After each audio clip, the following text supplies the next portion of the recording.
Let's go back to rugby, and I'm delighted to say Tommy Bowe is with us this morning to help us preview the World Cup, basically, at this point. Tommy, all of these games, there's a bit of shadow boxing going on, when in reality, everything that happens now, we're viewing through the prism of what's going to happen when we actually get to Japan. What are the players thinking, though, in a build-up to a game like this? Is it exclusively about not getting injured? Is it about trying to win a place? What are they doing?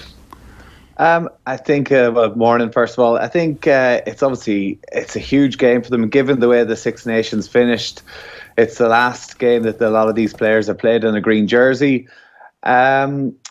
Obviously, in the back of your mind, they've got through pre-season. They want to get on the plane to Japan. Injury is always niggling in the back of their mind. But there's a huge amount of players who are going to be playing who need to have a good game.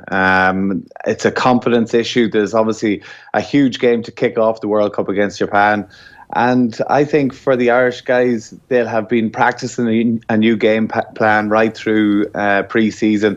But it's now a case of putting it into practice and seeing if it works. Yeah, so there is stuff going on in training that we're obviously not privy to, which will be... absolutely, yeah. Installing new ideas and new game plans to try and move on from last year. Well, I think, listen, Joe Schmidt is a genius when it comes to rugby. To think that he hasn't some plan in place, some way of trying to manoeuvre teams around the park and to try and have something up his sleeve going into a World Cup. You know, this has been a 4-year cycle for Joe. He's beaten the All Blacks. He's won a Test series in Australia. He's won a Grand Slam, Six Nations. But this has been his main focus through that whole 4-year period. So I would believe, even with the disappointment of the Six Nations, that he has a plan in place, and it's been something that's probably been going.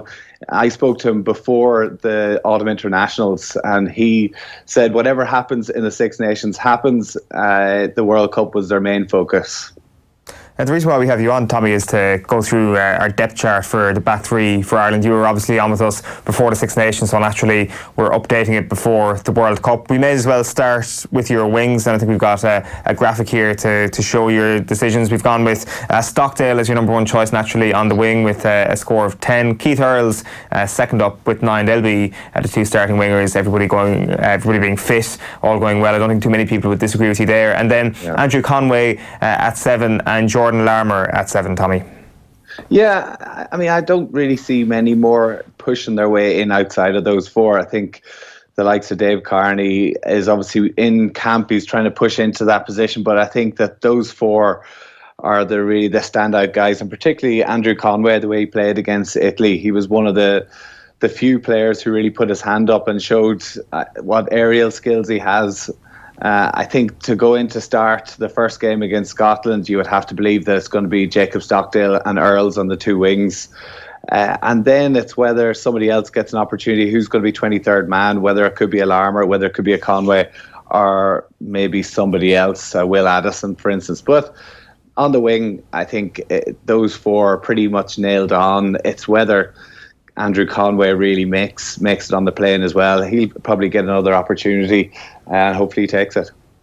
We may as well actually go straight to the fullbacks here, just to kind of give a full picture of what you're thinking in the back three, because it's important when it comes to the squad and when it comes to the 23. So you've gone with Kearney leading the way with 9 out of 10, Jacob Stockdale, Joey Carbery and Jordan Larmour all there on 7, and then Will Addison just lagging behind on a 6. Does Andrew Conway come into your thinking at all for this position? No, I don't think so. I think Andrew Conway probably doesn't have enough international experience and confidence at this level to really put in at fullback, and hasn't played enough at fullback for Munster last season for me to think that of course he can play fullback. He's very good in the air, like he showed against Italy, but I think his preferred position for Ireland will be on the wing. The way I'm looking at it is, I believe that having somebody, I think Rob Kearney will definitely start in the Scottish match, provided everybody's fit with Jacob and Keith Earls on the two wings. But I would like to see somebody like a Joey Carbery potentially going into fullback. I think that everybody's talking whether he's going to be fit or not. If he is fit, and I think that we might have seen this even in the warm-up games, that everybody's talking about how Ireland's attack is a little bit stale. If you look at all the other teams around the world, because they're playing in front of a blanket defence, every other team, you look at England, who've got Ford Farrell with then Pierce Francis playing at 12. You've got Elliot Daly playing at 15. You have potentially Anthony Watson playing at 15. A lot of teams are playing with two attackers so they can go either side of the scrum. New Zealand have moved Barrett to fullback so that they can have Mo'unga at 10.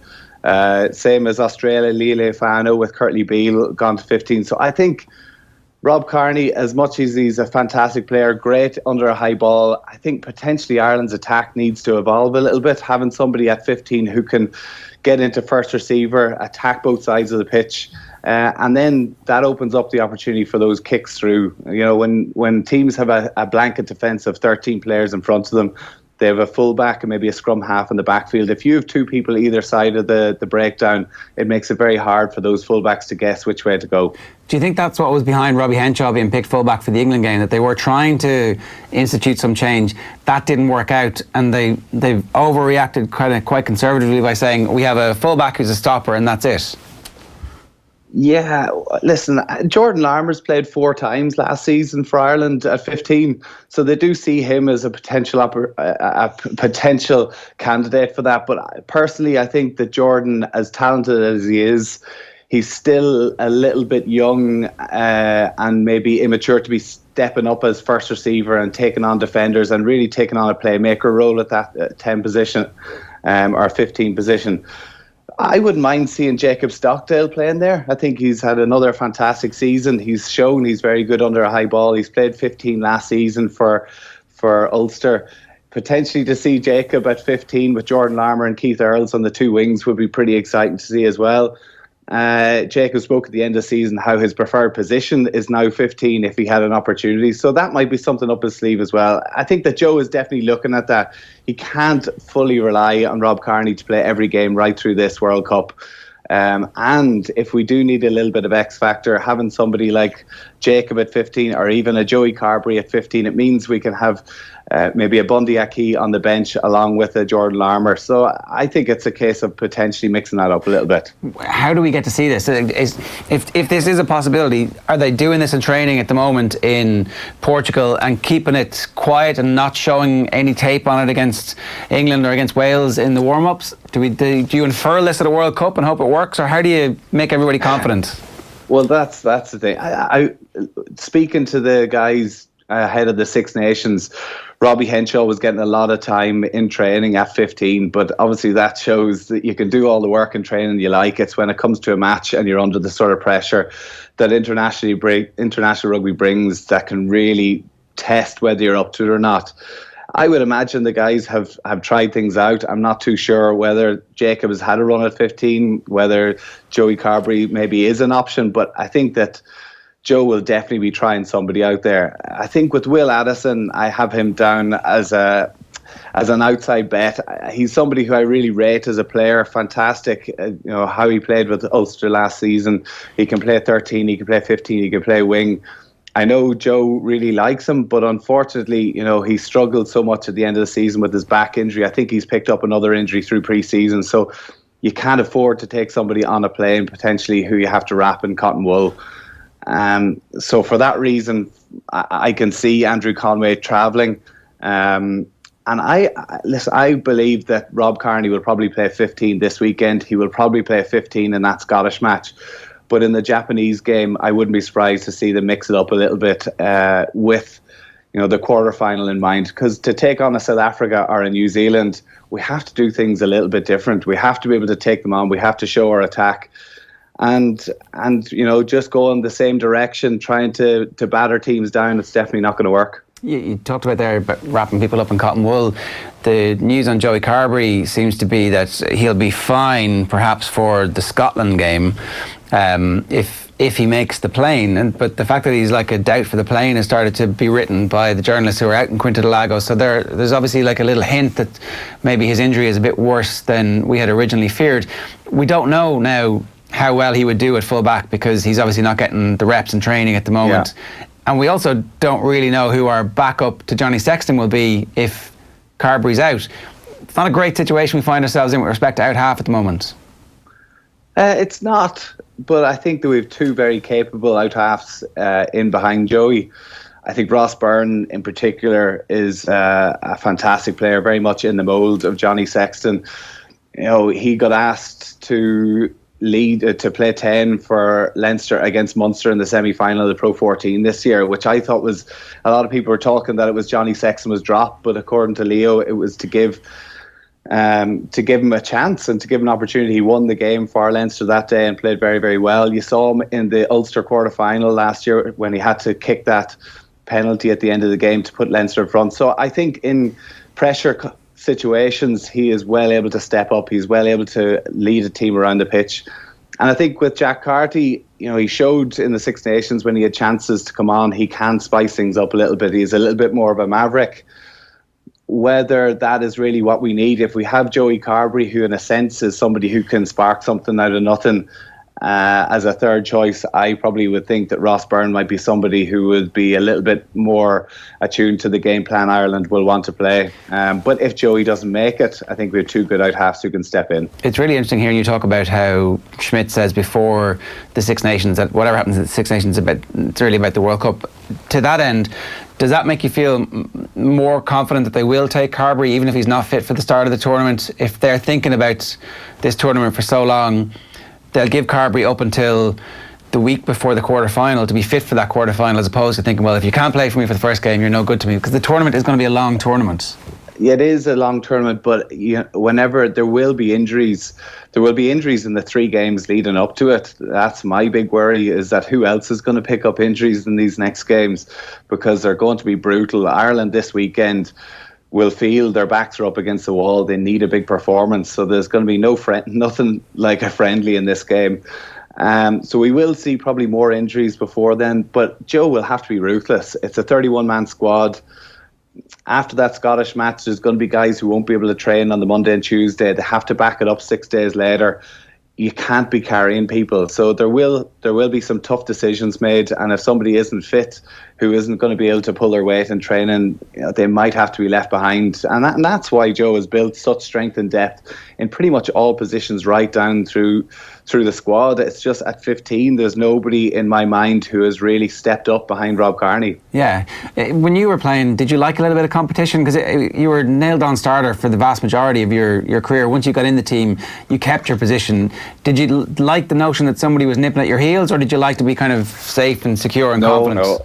I think that the best teams, you look at the Dublin Gaelic football team, they have such strength and depth, players always chipping at each other's ankles for the starting spot. I think for every player, particularly going into a World Cup, it is so important that you have somebody who has their eyes set on trying to take your position, and you have to try and keep it away from them.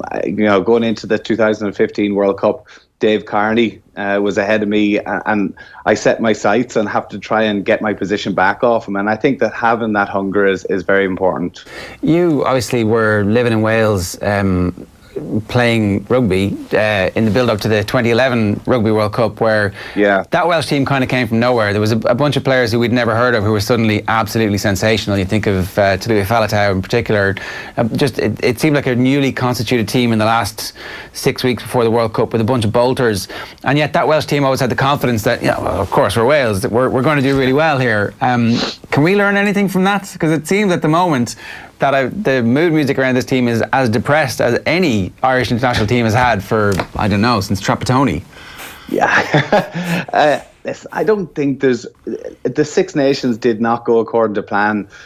But, in November, we beat the All Blacks. In Australia in the summer, we won 2 of the 3 tests. This is a top quality side. I think during the Six Nations, I think Joe maybe was trying something out. I think that he was trying not to show his hand. He was maybe pushing the team a little bit harder. The likes of someone like James Ryan had never lost international rugby, or had maybe lost 1 game. These guys have to get used to how you react to when something doesn't go right. And I think that it was almost potentially a bit of a plan for Joe to try and upset things. He spoke before the Six Nations how he hoped that they would finish second or third. They did that. I listened to a podcast with Eddie Jones a few weeks ago where he spoke about the two Six Nations ago, where they had just won 2 Grand Slams in a row, but he felt that team wasn't good enough to go and win a World Cup. He pushed them so hard the following Six Nations that they actually broke, and everybody was questioning them again. And now they've rebuilt again and are as strong as ever. So, as a head coach, they have to think long term. This plan must have been in place for a long time for Joe. I'm putting my trust in him. I know that everybody is very down about the whole thing. I was chatting to Gordon Darcy yesterday, and he is not feeling too optimistic at the minute. But I think that we have to have our trust in the players. You have the likes of Johnny Sexton. A lot of these guys, they got to the European Cup final last year. They won the Pro 14. We're not a bad team. We just need to maybe get a little bit of confidence and get the country behind us again. I like the theory. We're rope-a-doping the entire rugby world. we're letting George Foreman hit us again and again and again. We're just going to counter. Exactly. Joe is the new Muhammad Ali. Who is the favourite in your view right now for the World Cup? For me, I actually think England look really strong. I think potentially South Africa have the beating of New Zealand. I believe that South Africa will probably beat New Zealand in the group stages. It's just my fear is that Ireland potentially could have New Zealand then. So listen, who knows? I think it is really opened up. The way the Rugby Championship has gone, the form that France showed at the weekend against Scotland was really incredible. So I think a lot of teams are putting their hand up, but I think given the fact that Eddie Jones has been a part of 2 teams that have won a World Cup, he's lived and he knows Japan inside out. If they can keep the Vunipolas, Itoje, Farrells injury free, I think they're going to be very dangerous. Tommy, Ger might want to get one more question in. I've got one last question for you. It's not a rugby question, but your air video with Tommy Walsh Kerry is doing the rounds again after his performance in the All-Ireland semi-final. Yeah, from being down there, from speaking with him, does he look like a fella who's about to make a difference in stopping the 5 in a row? I believe that they need to try and do something different, and somebody like Tommy up the front will definitely cause trouble for Dublin. It was really interesting to speak to him. He's gone through a pretty incredible journey to have a dad who's won 8 All-Irelands, to have won 2 All-Irelands himself, then to go to Australia, pick up a couple of nasty injuries. He's really trying to rediscover that form again, but he seems to be really enthused within the squad that he's in at the minute, and given the 5 in a row, Kerry, nobody has given them an opportunity, so they have to try something different. And when you have the likes of Clifford and these young, talented guys around them, hopefully they'll feed off them well. My last question, how nervous is it building up to this World Cup when you're going to be fronting the entire coverage that the whole nation is going to be watching versus trying to get on the team? Yeah, it's pretty nerve-wracking. I'm doing plenty of homework. But what an opportunity. I think it's going to be an exciting couple of months. I think, it's pretty much over 30 games live in studio we're going to be doing. It's going to be pretty crazy stuff. But yeah, looking forward to it. Yeah, no bother to you. You'll be great at it. Tommy, we're looking forward to it as well. Thanks a million. All the best. Thanks.